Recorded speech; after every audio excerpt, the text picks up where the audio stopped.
Hello everyone, কেমন আছো সকলে? আশা করছি সবাই সুস্থ আছো এবং ভালো আছো। তো সেদিন ছিল আমাদের স্কুলে বসন্ত উৎসব।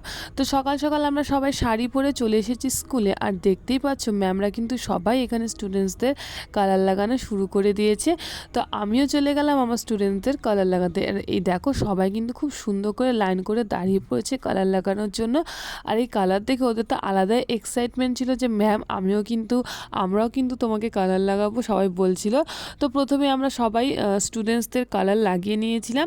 তো তারপরে গান চালানো হয়েছিল মজা করার জন্য, যে সবাই মিলে একটু স্টুডেন্টদের সাথে নাচানাচি করা হবে। আর দেখতেই পাচ্ছ ম্যামরা সব স্টুডেন্টদের সাথে নাচ করছে আর কি।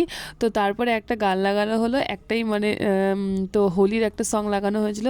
তো সেখানেই সবাই দেখো বাচ্চাদের সাথে সবাই মিলে বাচ্চা হয়ে একদম আমরা নাচ করছিলাম। আর বাচ্চাদের এক্সাইটমেন্ট দেখো, সবাই শুধু লাফাচ্ছে নাচ না করে। ওদের লাফানো মানে আর কি, মানে ওদের আলাদা রকমেরই একটা মজা। তো আমরা এখানে সবাই ওদের সাথে ওদের মতো হয়ে আর কি নাচ করা শুরু করে দিয়েছি। তারপরে ওরা বলছিল ম্যাম আমরাও তোমাকে রং লাগাবো। তো আমরা ঠিক আছে লাগাও। আর এই দেখো সবাই একসাথে চলে এসেছে, আর অল্প একটু রং ছিল হাতে, আর ওটা দিয়ে সবাই আমাকে কয়েক সেকেন্ডের মধ্যে একদম ভূত বানিয়ে দিয়েছে, কি বলবো। আর ওদের নাও করতে পারছিলাম না। আর এই ছোটো ছোটো হাতে কতটুকুই বা রং আটে, কিন্তু ওইটুকুর দিয়েই ওরা আমাকে একদম ভূত করে দিয়েছিল।